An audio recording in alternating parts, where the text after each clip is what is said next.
नमस्कार फ्रेंड्स, आज का टॉपिक रहेगा रश्मि रथी।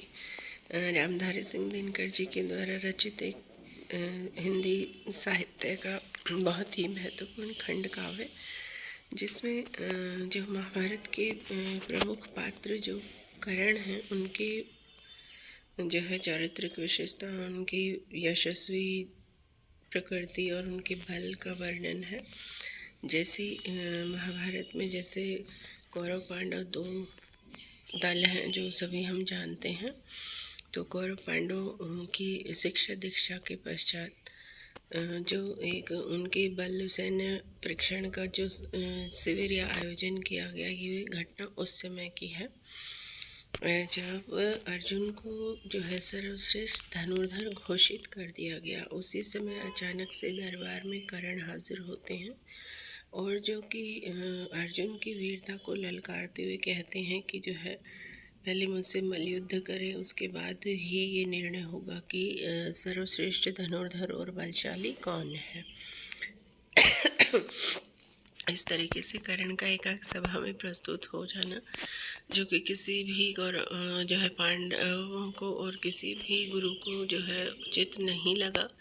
और उस समय में दुर्योधन ने आगे बढ़ के जो कर्ण को मित्रता का प्रस्ताव दिया और अंग प्रदेश का राजा बनाया, उस समय की ये घटना है। देखिए इसमें जो है रामधारी सिंह दिनकर जी ने क्या वर्णन किया है, क्या लिख डाला है, क्या रचा है।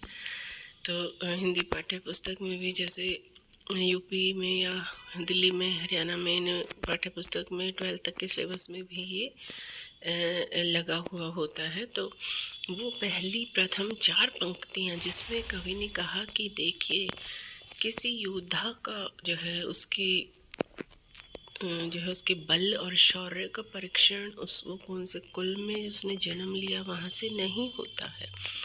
वो तो सिर्फ उसके कर्मों को देखकर ही आंकलन किया जा सकता है। ये पुरानी जो व्यवस्था थी उस पर चोट की है कवि ने कि कहा है कि उन सभी श्रेष्ठ योद्धाओं को नमन है जिन्होंने जो है कार्य शौर्य के बल पर ही अपनी वीरता को स्थापित किया है। उसमें वो कौन से कुल में जन्म उनका हुआ है, उनका आदि अंत क्या है, ये सब देखा नहीं जाता है।